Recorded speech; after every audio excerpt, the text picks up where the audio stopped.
자, 이번 한 주 정치권의 주목을 끌었던 이슈 짚어보도록 하겠습니다. 네, 장성호 건국대 행정대학원장, 최창렬 용인대 교양학부 교수, 그리고 황태순 정치평론가, 김현성 민주연구원 부원장 네 분 모셨습니다. 어서 오십시오. 안녕하세요. 안녕하세요. 안녕하세요. 자, 지난 25일 발표된 여론조사, 그리고 그 이후에 발표된 여론조사, 문재인 대통령의 지지율이 처음으로 이제 50%대로 떨어졌다는 조사들이 속속 나오고 있습니다. 가상화폐 논란, 평창올림픽 논란, 2030 지지층들이 이제 조금씩 흩어지는 것 아니냐라는 얘기들이 나오는데, 자, 이런 상황에 대한 우리 패널분들의 기막힌 한 줄평 부탁드리도록 하겠습니다. 자, 다소 흔들리고 있는 듯한 이 문재인 대통령의 지지율, 과연 일시적이냐 아니면 그렇지 않을까, 여러 가지 의견들이 있을 것 같은데요. 네. 기막힌 한 줄평 부탁드리도록 하겠습니다. 먼저 황태수 평론가님 말씀부터 들어볼까요? 물렸네요. 잠깐만요. 예.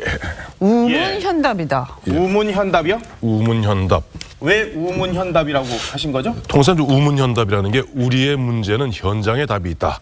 이게 이제 우문현답이라고 얘기하지 않습니까? 네.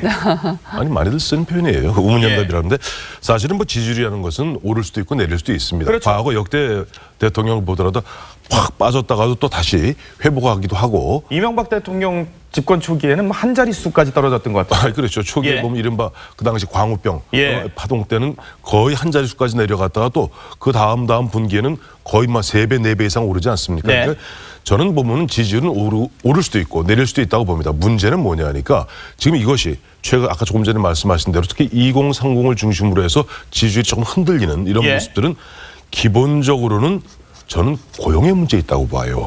결국은 일자리. 왜냐니까 문재인 정부 출범하면서 보면 일자리를 가장 중요시하지 않았습니까? 그래서 지난해 11조 2천억 추가 경정 예산을 갖다가 또 도입을 했고 또 지금까지 대략 한 19조 정도에 달하는 일자리 자금들을 갖다가 계속 지금 어떻게 보면 좀 쏟아붓다시피 하고 있습니다만 오히려 보면 지난 12월 말이죠. 보면 청년 실업률이 9.9%입니다. 그렇죠. 사상 최고치예요. 사상 최고죠. 그런 가운데 보면은 앞서 말씀하셨던 이러저러한 문제들이 겹치니까 이른바 젊은 층 입장에서는 좀 울고 싶은 아이, 뭐 흔한 얘기를 뺨 때려준다는 식으로 이러저러한 것들이 있다 보니까 좀 폭발하는데 이런 부분에 있을 때 보니까 문 대통령 마침 그저께 보면 일자리 점검회의 하지 않았습니까? 그렇죠. 어떻게 보면 그게 바로 소통입니다. 액션과 리액션이 있어야 되는 거예요. 뭔가 보면은 이쪽에서 뭔가 아쉬운 소리, 안타까운 소리를 냈을 때 그것을 받아준다면은 그것은 지지율 하락을 다시 만회할 수 있는 계기도 될 수 있고 또 거기에서 소통이 없으면은 또 그 지지율이 거듭 하락할 수 있는. 그래서 막상 갔을 때는 현장을 가야 됩니다. 최근에 보면 장하성 실장을 비롯해서 또 농림부 장관 또 담당 수석들이 현장에 점검 나갔다. 최저임금 문제죠. 또 사실 좀 현장에서 가르침을 좀 많이 받았어요. 그랬죠. 그래서 그런 부분에 있어서 지금 현재 문재인 정부도 현장에서 실제 돌아가는 목소리가 어디에 있는가 하는 부분에 대해서 좀 더 깊이 있는 생각들을 해야 된다 하는 의미에서 우리의 문제는 현장에 답이 있다. 현장에 답이 있다. 현장에 답이 있다. 현답입니다. 장성호 교수님은 상당히 철학적인 표현을 쓰셨어요. 로고스와 파토스의 부조하다. 이거 무슨 뜻인가요? 부조화 현상이라고 제가 신이론은 아니지만 이렇게 좀 명칭을 붙이고 싶은데 현 정부는 지금 상당히 당황스러울 것이다. 그리고 그래요? 앞으로 저는 이것을 뭐 여론은 올랐다 내렸다 하겠지만 그러나 이 문제는 저는 상당히 심각하게 현 정부에서 받아들여야 된다고 봅니다. 젊은 층이 지금 문재인 정부의 어떤 핵심적인 지지층 아니었습니까? 개혁을 어떤 상징적으로 내세우는 것이 젊은 세대, 2030 세대인데 2030 세대가 등을 돌린다면 정권의 기반이 저는 흔들린다고 봅니다. 그렇기 때문에 상당히 지금 심각하게 받아들여야 될 필요가 있고 이성이라는 것은 결국은 개혁 정책이죠. 정부가 국가의 미래를 위해서 앞으로 나가고자 하는 건데 이 감성이라는 파토스라는 것은 마음 아닙니까? 이 마음이라는 것은 현실과 이익이라고 저는 생각을 합니다. 2030 세대는 전형적인 현실적인 세대입니다. 실용주의 세대고 그리고 꽤 많고 총명한 이런 스윙 보트라고 할 수가 있는데 이 젊은 세대들이 우리한테 이득이 없고 우리가 손해를 본다고 하면 가차없이 돌아서는 그런 세대다. 우리가 기성세대랑 전혀 차원이 다른 기성세대는 이념적인 프레임에 갇혀 있고 지역적인 프레임에 갇혀 있지 않습니까? 그러나 2030 세대는 전혀 그런 세대가 아닙니다.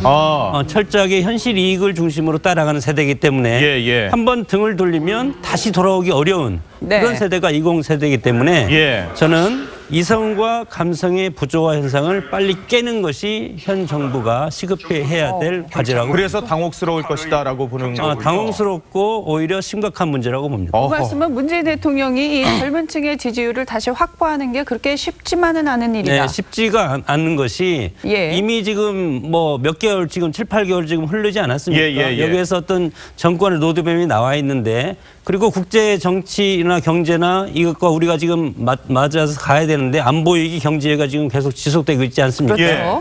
취임 초기부터 일자리를 해서 일자리 위원장도 만들어 놓고 하는데 이거에 대해서 성과가 지금 나타나고 있지 않기 때문에 여기서 자칫하면 2030 세대가 저는 등을 돌릴 수 있다고 봅니다. 교수님은 공정 정의를 위한 정책의 제도화 그리고 사회적 합의 도출의 정치적 집중. 어려운데요? 제가 앞서 두 분에 비해서 너무 서술적으로 쓴 것 같아서 좀 제가 좀 그렇긴 한데 이거 어려운 말이 아니에요. 다들 하는 말이고 문재인 대통령께서 하신 말씀 중에서 기회는 균등하게 그리고 과정은 공정하게 결과는 정의롭게 해야 된다 이런 얘기를 했잖아요. 그렇죠. 근데 이번에 이제 그 지지율이 좀 하락한 거는 여러 가지 이유가 있겠습니다만 역시 정책의 혼선인 것 같아요. 정책의 혼선이요? 특히 남북 단일팀에 관련돼서 2030 세대의 지지율이 많이 떨어졌다는 게 여론조사 결과가 나왔잖아요. 그렇죠. 가상화폐 정책도 그랬고 또 부동산도 정부가 여러 정책을 쓰고 있습니다만 이 격차는 더 벌어지고 있는 거죠. 특정 지역에. 그러니까 이런 부분들이 2030 세대뿐만이 아니라 우리 사회 구성원들이 우리 사회가 뭔가 공정하고 정의롭지 못하다라는 생각이 있었고 이것을 바꿔달라, 공정하고 정의롭게 바꿔달라는 게 촛불혁명이라고 우리는 인식하는 것이고 그렇게 보는 거잖아요. 근데 지금 이제 이번에 남북 단일팀 같은 문제도 단지 이거는 반북 정서의 차원이 아니라 왜 공정하고 정의롭게 하지 않았느냐, 왜 우리하고 소통하지 않았느냐가 더 중요한 원인이에요. 그런 것들이고 부동산 시장도 마찬가지로 너무 사회적 격차가 벌어지고 있고 경제적 불평등도 점점 심화되고 있고 말이죠. 이런 것들이 정책으로 나타나야 될 때가 됐어요. 서서히. 그렇죠. 근데 이제 아직은 이제 그런 것들이 정책이나 제도화로 잘 나타나지 못하고 있는 거예요. 일단 국회 상황을 보면 여소야대라는 구조적인 원인이 하나 있고 또 야당이 지나치게 반대로만 일관하고 비토로만 일관하는 면도 분명히 있어요. 물론 여권도 협치에 좀 등한이야 이런 뭐 책임에서 자유롭지 못하긴 합니다. 아무튼 국회 상황은 그렇고 이것이 입법이나 정책으로 나타나지 않고 있고 그런 과정 속에서 최소한 제가 아까 말씀드린 여러 가지 요인들 말이죠. 이런 것들이 나타나면서 뭔가 공정하고 정의롭지 못하다라는 인식을 가진 것이 전 지지율이 하락으로 나타난 것이라고 봐요. 이건 단순히 2030 세대의 문제가 아니라 문재인 정부가 직면한 우리 사회의 문제라고 저는 생각을 합니다. 그래서 이건 단순히 이제 아까 우리 황태순 의원도 얘기처럼 지지율은 올라갈 수 있고 내려갈 수 있어요. 그래서 사실 절대 수치로만 보면 그렇게 낮은 지지율도 아니에요. 사실은. 그럼요. 여전히 높은 지지율인데 문제는 지금 정부가 무겁게 받아들여야 될 부분 중에 하나는 말이죠. 2주 동안 연속 하락하면서 9 내지 10% 하락했단 말이죠. 이거는 굉장히 중요한 하나의 현상이거든요. 그래서 지지율 자체 일희일비할 필요는 없다 하더라도 왜 이 지지율이 이렇게 하락했는가에 대해서 정부가 여러 가지로 무겁게 받아들일 필요가 있다고 생각합니다. 이 장현성 부원장께서는 김현성 김현성 부원장께서는 이 입에 쓴 약이 몸에 좋다. 이 말은 그 지금의 당장의 어떤 2030들의 비판 여론들이 있지만 궁극에는 문재인 대통령에게 도움이 되는 그런 쪽으로 작용을 할 것이다. 이 흐름을 아주 독특한 흐름으로 보기보다는 역대 정부가 늘 있어왔던 흐름이죠. 그러니까 이제 총론적인 기대로 대통령이 당선되지 않습니까? 그러니까 뭔가 철학과 가치를 동의해서 총론으로서 집권을 했는데 이게 진행하는 과정에서 이제 강론으로서 내 문제로 이해했을 때 조금 더 다른 양태가 보이는 거죠. 그러니까 예를 들면 문재인 정부는 촛불 정신, 그러니까 공정함, 경이로움, 소통, 참여 이런 어떤 철학적 가치를 기반으로 해서 집권하게 된 정부지 않습니까? 그렇죠. 그런데 이제 이런 게 진행되는 과정에서 약간 서로 간의 이해가 좀 달라질 수도 있는 거고 특히 소통이라는 부분에 있어서 보면 약간은 좀 내 뜻과 다르게 결정됐을 때 일방적인 주장이 아니냐라고 할 수 있다고 봅니다. 그래서 청와대 내에서도 각성의 성찰의 계기로 삼겠다라는 얘기가 나왔듯이 이번 계기가 예방주사가 되지 않을까. 예방주사가? 예방주사가 될 수 있을 거고 그리고 이 몸에 문재인 정부를 더 튼튼하게 하는 계기가 될 수 있을까 나를 생각합니다. 오히려 집권 초기에 이런 상황들이 벌어지는 게 더 좋은 상황이 되는 반전에. 하하, 그렇군요. 지금 계속해서 저희가 지지율을 보여드리긴 하는데요. 어제 갤럽 조사에서는 60%를 훨씬 상회하는 그런 여론조사가 나왔습니다. 물론 3주째 하락하는 모습은 나타냈습니다만은 그래도 여전히 64%라는 견고한 지지율을 나타내고 있긴 합니다. 자, 문제는 이 평창 올림픽 이후라는 얘기도 있습니다. 자, 어떻게 이 문재인 대통령은 이 사태를 수습을 해야 될까요? 이미 여론들이 남남 갈등의 양상을 보이고 있는 심상치 않은 상황인데요. 그렇죠. 마침 보니까 어제 다보스 포럼에서도 보면 트럼프 미 대통령 같은 경우는 여전히 북한에 대해서 비핵화를 이야기하면서 고강도의 제재는 즉 고강도의 압박과 제재는 계속될 것이다. 즉 문재인 정부, 문재인 대통령이 지금 지향하고 있는 그런 가지 흐름이 좀 다르죠. 지금 보면 앞서들 말씀들 하셨습니다만은 지금 2월 25일이면은 일단 평창 올림픽 끝납니다. 물론 뭐 3월에 본 패럴림픽이 있긴 합니다만. 자, 그렇게 되었을 경우 보면 우리가 보면 한미 간에 키리졸브 훈련이라든가 독수리 훈련 같은 것도 좀 조정해 놓지 않았어요.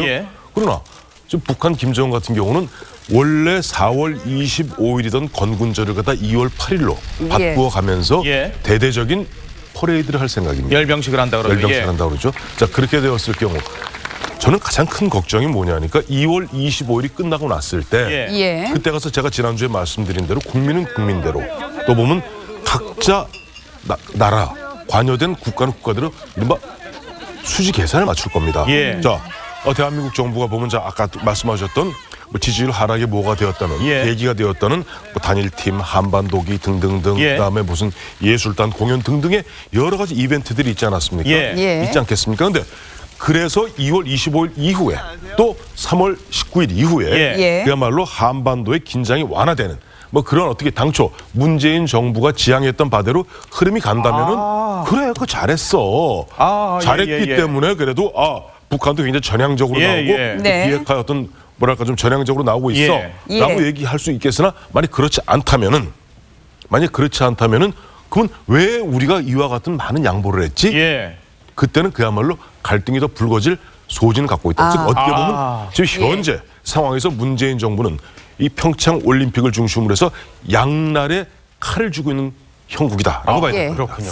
자, 그러면 이제 주제를 좀 다음 주제로 넘어가 보도록 하겠습니다. 이번 주에 그 뉴욕 타임스퀘어에 정말 그야말로 볼썽사나운 모습까지 벌어지는 모습이었는데, 자, 한 번은 문재인 대통령의 생일 축하 광고, 그런데 여기에 또 반발해서 노무현 대통령 비하 광고가 또 등장하는 극과 극의 민심 충돌이 뉴욕 타임스퀘어에 있었습니다. 자, 이에 대한 기막힌 한 줄 평 부탁드리도록 하겠습니다. 자, 문재인 대통령 생일 축하 광고, 거기에 맞서서 노무현 전 대통령에 대한 비하 광고의 등장, 광고 사업자의 사과까지 이어지는 모습들. 자, 비교 불가라고 김현성 소장은 써주셨습니다. 어떤 게 비교 불가라는 거죠? 그러니까 그러니까 한 흐름은 그러니까 일부 일배식 사고를 가진 삐뚤어진 네티즌이 어떤 패륜적 행위를 했던 이런 광고와 그리고 어떤 많은 국민들의 성금과 이런 국민들이 함께해서 문재인 정부의 성공을 바라는 마음에서 만들어진 광고와 이 자리에서 동일한 어떤 걸로 비교한다는 것 자체가 어불성설이다. 이 말 자체가. 그래서 진짜 일베의 삐뚤어진 어떤 패륜적 행위 자체에 대해서 좀 우리가 준엄하게 경고해야 되고, 어떻게 보면 사자에 대한 명예훼손이죠. 거기에 굉장히 입에 담지 못할, 제가 여기 차마 방송으로 입에 담지 못할 말들까지 썼다는데 정말 그건 사자에 대한 명예훼손이고, 이 두 광고를 과연 비교할 수 있느냐. 여기서 이렇게 비교해서 등가로 이야기하는 것 자체가 상당히 정말 문제가 있다라고 봅니다. 뭐 등가로 비교하는 건 아니고 이제 같은 장소에서 광고를 했어. 전혀 다른 광고이기 때문에. 광고 사업자도 결국 사과는 했던 것으로. 근데 하지만 또 반면에 문재인 대통령 생일 축하 광고를 그렇게 뉴욕 한복판에서 마치 팬클럽 그 회원들이 이제 축하하는 양식으로 하는 그 광고도 과연 적절한 것인지에 대해서는 또 논란이 있거든요. 어떻게 보십니까? 글쎄, 이제 앞서 우리 김현성 부원장 말씀하신 대로 보면은 우리 내부에서는 대한민국 내부에서는 서로 진영에 따라서 싸울 수도 있고 이른바 흔한 얘기로 드자비할 수도 있습니다. 그렇죠. 그리고 뭐 그러나 우리가 전 세계 가장 전 세계 많은 관광객들이 모인다는 뉴욕 타임스퀘어에서 어떻게 보면 그와 같이 보면 서로가 보면 대한민국 돌아가신 전직 대통령인데 대한민국 대통령을 갖다가 또 동물하고 합성해서 그렇게 보이는 것은 정말 부적절했던 것이고 앞서 우리 저 윤석열 앵커 말씀하신 대로 그렇습니다. 보면은 예를 들어서 아까 우리 김 부원장 말씀대로 예를 들어서 우리가 올림픽 같은 것을 광고하는 것하고 또 현직 대통령 생신을 축하하는 것은 그걸 광고내는 것은 조금 다릅니다. 그렇죠. 물론 팬들이 보면 극성적으로 우리 좋아하는 뭐 대통령 생신을 갖다 66회 생신을 맞아서 뭐 광고 낼 수 있다고 생각할 수도 있겠습니다만 그러한 것들이 우리 글로벌 스탠다드로 봤을 때는 과연 혹시라도 과유불급하지는 않았던가. 과유불급. 그러니까 너무 좀 지나치면은 뭐 우리 내부에서요 우리 흔한 얘기 우리 인이 뭐 박수치고 다 할 수 있어요. 근데 이제 그렇게 되고 또 거기에 대해서 아까 뭐 비교 불가란 말씀을 하셨는데 실제 저는 늘 그랬습니다. 방송할 때마다 드리는 말씀이 대한민국 대통령은 역대 그 시대를 갖다 대표했던 대한민국의 얼굴입니다. 그렇죠. 전직 16대 대통령이 노무현 전 대통령 갖다 그런 식으로 보면은 그 동물하고 합성하는 그런 사진은 정말 부적절해요. 그래서 뭐 그런 부분들에 있어서는 뭐 앞으로 모르겠어요. 지금 보면 이제 이른바 이제 고소 고발도 하겠다 그러는데 그것을 갖다가 지금 게재한 사람이 과연 그게 대한민국 국민인지 아니면은 지금 미국에 살고 있는 교포인지 본인은 재미교포라고 주장하고 있어요. 그래서 두고 봐야 될 일입니다만 어쨌든 우리 법으로 그거는 처벌이 안 되는 거군요. 만약에 처벌 대상이 된다 그래도. 어쨌든 보면 이게 속지주의냐 속이주의냐 저는 법률 전문가인지 모르겠습니다만 어쨌든 제가 어물전 망신이라고 쓴 것은 그와 같이 대한민국의 내부에서도 싸울 수 있는 이야기를 갖고 타임스퀘어 광장까지 전 세계인이 가장 모이는 데 가서 서로 그렇게 그런 모습 보이는 것은 정말 어물전 망신이다.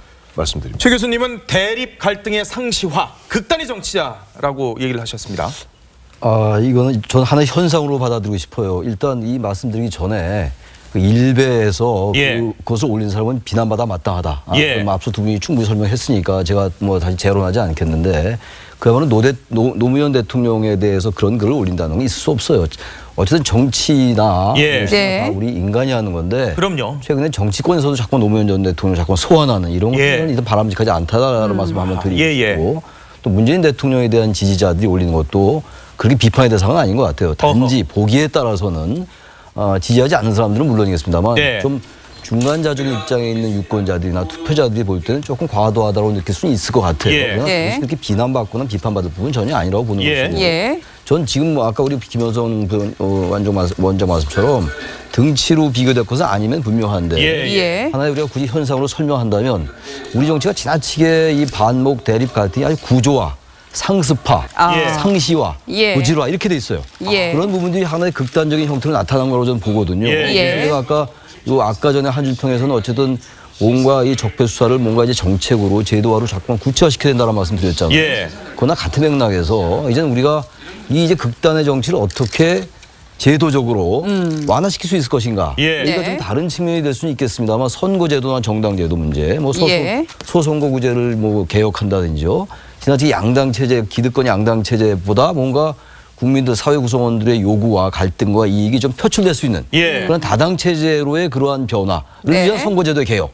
이런 것들 한번 생각해 본 거예요. 그러니까 선거제도의 개혁까지. 그래서 저는 굉장히 크게 또 이 사회가 하나하나의 디테일한 현상들이지만 그게 이유가 있는 것들이다. 대단히 상식과 원칙에 부합하지 않잖아요. 어떻게 전직 대통령이 아니라도 그렇지 어떻게 그런 걸 올립니까? 대한민국 부끄러운 거 아까 어물점 망신이라는 말씀하셨는데 그거는 그야말로 한국 정치가 그렇게 여러 가지 극단적인 대립으로 일상화되어 있는 건데 이걸 뭔가 고쳐야 된다. 그게 정치개혁이고 제도개혁이고 말이죠. 그게 전 촛불혁명의 하나의 바람이라고 보는데 지금 바른정당과 국민의당 얘기가 좀 또 딴 데로 가는데 이것은 전 다당 지적은 다르다고 봅니다. 일단 첨언한다면. 자 이런 가운데 또 다른 뜨거운 이슈가 있습니다. 무엇이냐면 장 교수님이 OX 문화라고 써주셨어요. 토론에 약한 권위주의 정치 문화. 제가 좀 빠질 뻔했습니다.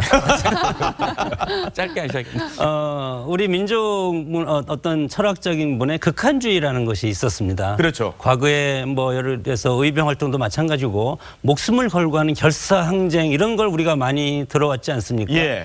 거기에다가 그 문화에다가 오늘날 정보화 시대에서 정보화 시대의 어두운 면이 결합된 부분이 저런 모습으로 저는 표출됐다고 봅니다.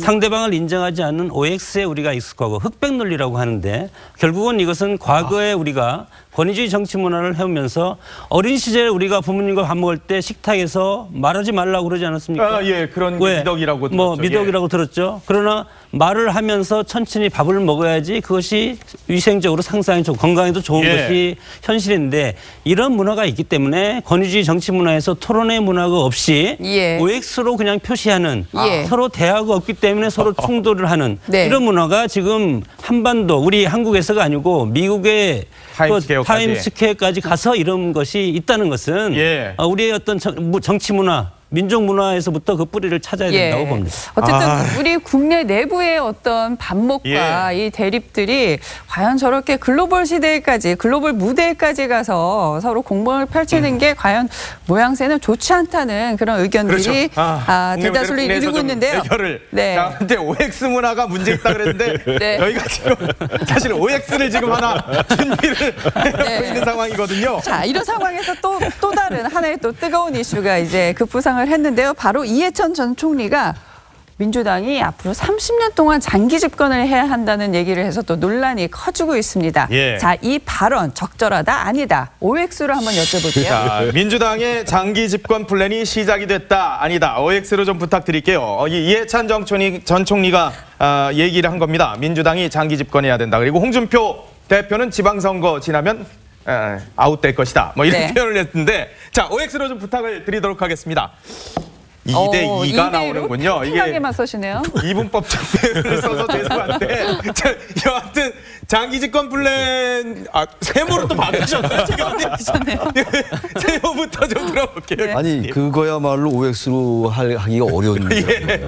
아까 우리 지적 잘 하신 것처럼 이거는 그 맥락을 좀 볼 필요가 있어요. 이제 이해찬 전 총리, 이해찬 의원이 그 발언한 장소가 민주당의 민주정책연구원이잖아요. 그렇죠. 여기 지금 김현성 소장이 계신데 거기서 했다는 장소의 문제가 하나 있고요.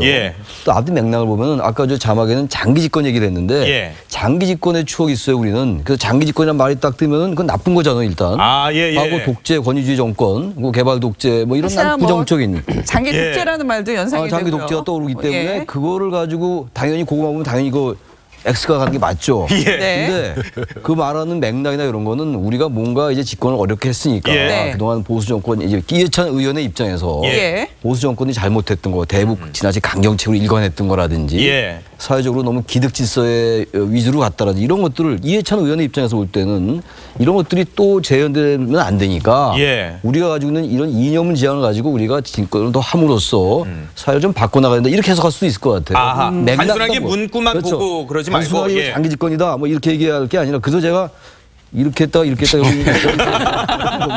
저는 그걸 너무 부정적으로 해석할 건 아니고 과연 어떠한 것들을 민주당이 지향하고 있는 것인가 우리가 볼 필요가 있다고 생각합니다. 김 소장님은 그러니까 직접 들으셨을 건데 그렇죠.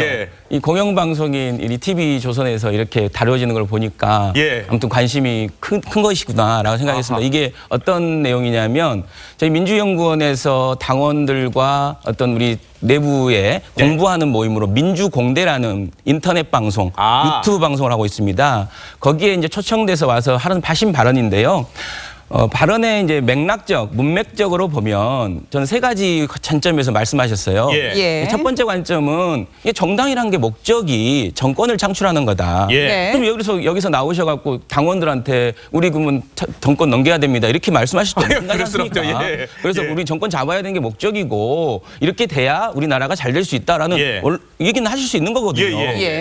그리고 두 번째는 그 당시에 이명박 박근혜가 9년 동안 이 나라를 이렇게 엄청나게 휘퇴시켰다. 역주행시켰다.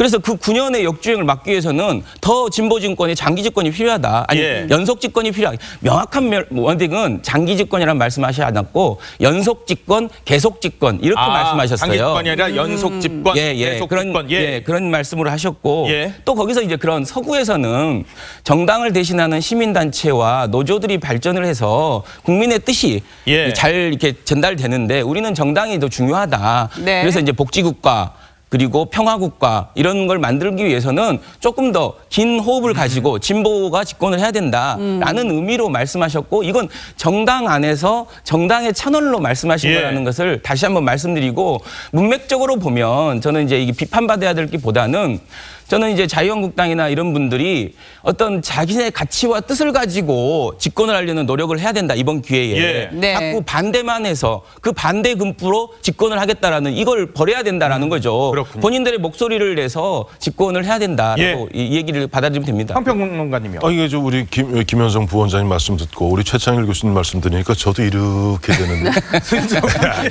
그건 아니고 뭐 아까 두 분 말씀하셨습니다만 실제 보면 내부 행사에서 내부 행사에서 그야말로 사기를 북돋우기 위해서 이런저런 얘기 할 수 있겠죠. 뭐 지난 얘기입니다만 2002년 당시 한나라당 대선 후보였던 이회창 총재의 사모님이 그 당시 시장 군수 부인들하고 그 당시 연수원이죠. 천안 연수원에서 얘기하시면서 천안 연수원에 하늘이 두 쪽이 나도 그 얘기했다가 완전히 구설수에 휘말린 적이 있어요. 기억나실 겁니다. 기억나네요. 하늘이 두 쪽이 나도. 하늘이 두 쪽이 나도 이번에는 왜가 그 당시 DJ 대통령 시절이었거든요. 그리고 당시 이제 여당에서는 노무현 후보가 나오셨고 이쪽에서 이회창 후보 나가셨는데 마침 그 한인호 교사가 하늘이 두 쪽이 나도 이 얘기하는데 그냥 묘하게도 흘렀어요. 난리가 났습니다. 그렇습니다. 지금 보면은 마침 이해찬 전 총리, 이해찬 의원님 같은 경우는 지난 대선 때 무슨 얘기하셨죠? 보수 괴멸을 말씀하셨던 분입니다. 20년 집권에서 보수 괴멸을 말씀하셨던 분인데 아무리 내부적 행사를 할지라도 이런저런 이야기들은 한데 흐르게 되어 있습니다. 그렇죠. 한데 흐르게 되어 있는데 그런 흐르는 부분에서 보면 마침 최근에 보니까 물론 뭐 집권 여당 입장에서는 분위기도 좋고 그 당시 1월 7일 날 처음에 하신 거니까 강의 지지율도 높고 하셨습니다만 그럴수록에 보면 좀 더 겸손하고 겸허한 대사가 필요한 것이다. 그러니까 세계적인 정치학자인 카를 스미스가 얘기했죠. 정권을 두 차례 연속해서 바꾸어야만이 진정한 민주주의가 이루어지는 것이다. 그러니까 그런 부분에 있어 물론 장기적으로 국민들의 지지를 받아서 장기적으로 계속 집권하고 그다음에 자기도 정치 철학을 펴겠다는 것을 우리가 뭐라 그럴 수는 없으나 최근에 보면 특히 연말 연시 여러 가지 그런 부분에 있어서는 이 이야기가 흘러나갈 수도 있다 하는 그런 부분들 늘 염두에 두는 상태에서 말씀하시는 그런 진중함이 필요하지 않았겠는가 하는 생각이 듭니다. 장 교수님 대 X를. 물론 이해찬 의원의 그런 마음은 충분히 이해가 가고 그렇게 할 수도 있다고 봅니다. 정당이라는 것은 정권을 잡아야만 정책을 실현하는 것 아니겠습니까? 평생 야당은 정당의 존재 가치가 없기 때문에 해산되고 이제 소멸되는 것인데 그러나 주기적인 정권 교체는 민주주의의 어떤 장점이라고 생각하기 때문에 국민들이 그렇게 지금 실현해 가고 있지 않습니까? 이것이 세계의 어떤 민주주의 흐름인데 지금 우리가 4차 산업혁명과 초연결 사회에 살고 있기 때문에 권력의 영원한 것을 인정하지가 않고 과거에 열린우당을 만들어 놓고 100년 정당을 한다고 했는데 3년 만에 소멸되지 않았습니까? 마찬가지로 초연결 사회도 과학혁명의 힘으로써 국민들이 어떤 현상을 인식하는 게 엄청 짧아졌다. 그래서 관통의 속도가 상당히 빠른 만큼 생명력이 짧아진다. 그래서 대통령 중심제도 저는 내각제라든가 이런 거로 바꿔야 될 필요가 상당히 있다고 보는 그런 사람 중에 한 명인데 이런 차원에서 20년, 30년, 100년 가는 것도 정말 좋겠지만 그러나 시대적인 트렌드는 그렇게 갈 수가 없는 혁명의 시대에 이미 도래돼 있다고 봅니다. 이해찬 전 총리는 이 집권에 대한 상당한 자신감이 있는 것 같은데요. 실제로 궁금한 게 뭐냐면 정말 민주당 30년 집권이 현실 가능성이 있을까요? 지금 얘기하기 너무 어렵죠. 우리나라 정치를 어떻게 30년을 내다봅니까? 지금 한 달로도 못 내다보는데. 저는 중요한 건 야당에게 달려있다고 봐요. 저는 야당이 건강해져야지. 그리고 민주당도 더 건강해질 수 있다. 제가 좀 다른 질문과 좀 다른 얘기가 될지 모르겠는데요. 야당이 제가 잠깐 아까 말씀드렸지만 지나치 비토와 반대를 일관해요. 그리고 또 하나 얘기 나온 김에 지적하고 싶은 게 완전히 낡은 반공 이데올로기에 완전히 매몰돼 있어요. 이거 자꾸 현재 올림픽을 평양올림픽이라고 얘기하고 있고 이게 평양올림픽입니까? 평창올림픽이고 뭔가 이 올림픽을 계기로 뭔가 대화 분위기를 만들어 보겠다는 거죠. 나중에 올림픽 끝난 다음에 어떻게 될지 모르겠어요. 또 한반도의 평화 상황이 그렇다 하더라도 다른 건 몰라도 안보는 자기네가 제일 중요하다고 했던 거 아니겠어요? 이거 자꾸만 안보, 과거의 반공의식으로 몰고 가가지고 자꾸 색깔로 씌우려는 거. 아까 제가 말씀드렸잖아요. 남북 단일팀을 반대했던 건요. 이 젊은 세대가 대북 정서, 반북 정서 때문이 아니라 그런 게 아니죠. 공정하지 못하다라는 것. 그렇죠. 사회경제 이슈에 대해서 반기를 들은 거예요, 사실은. 근데 이걸 자꾸 2030도 이 정권의 현재 이 안보 정책에 반대하고 이렇게 보면 안 된다는 거예요. 이걸 오로지 또 색깔론으로 뒤집어 씌워서 하면 건 야당에게도 불리할 것이고 그렇게 되면 오히려 야당이 잘 못하면은 여당이 집권할 수 있겠죠. 야당이 그래서 야당이 중요하다. 야당이 굉장히 중요한 역할을 해야 된다. 저는 이렇게 생각해요. 집권이라는 것이 각 정당이 본인들의 생각을 가지고 국민들에게 전달을 하는 것이고 그것을 결정하는 국민들이거든요. 그렇죠. 이번 발언도 마찬가지로 그런 발언입니다. 우리는 이렇게 준비했고 그동안의 9년이 역주행해서 수없이 되게 뒤로 왔다. 그래서 앞으로 더 갈기 위해서는 이렇게 해야 된다라는 걸 선언적으로 말씀하셨는데 결국 그걸 선택하는 건 국민들이고 야당도 더 이상 어떤 반대를 위한 반대보다는 분명하게 본인의 생각들을 얘기하고 입장을 얘기해서 선택받게 만들어야 된다는 그런 원론적인 얘기라고 보시면 됩니다. 저 10초만 제가 좀 말씀드리고 싶은데 물론 뭐 그런 정권 교체, 물론 정당이 주기적으로 정권 교체하면 좋지만 우리 정당의 한계가 있습니다. 그것은 뭐냐면 자기들이 자기 정권을 잡는 것이 아니고 집권 여당이 되면 총체적으로 모든 책임을 쓸 수밖에 없지 않습니까? 이런 상황에서 집권 여당이 잘못하기 때문에 국민들은 결국은 선택의 폭이 없어서 야당을 찍어주는 경우도 있다. 그런 것을 저는 명심을 해야 됩니다. 그 이걸 딱 한마디로 10초 내에 정리하면은 당태종 이세민의 정관정의에 나와요. 딱 나오죠. 뭐라고 나와요? 군주는 배요. 민심은 바다다. 물이다. 그러니까 민심의 물은 배를 띄울 수도 있고 배를 뒤집어 엎을 수 있다. 그게 바로 민주주의의 장점입니다. 그렇습니다. 알겠습니다. 가장 중요한 거는 민심이다. 자, 지금까지 네 분과 말씀 나눠봤습니다. 고맙습니다. 감사합니다.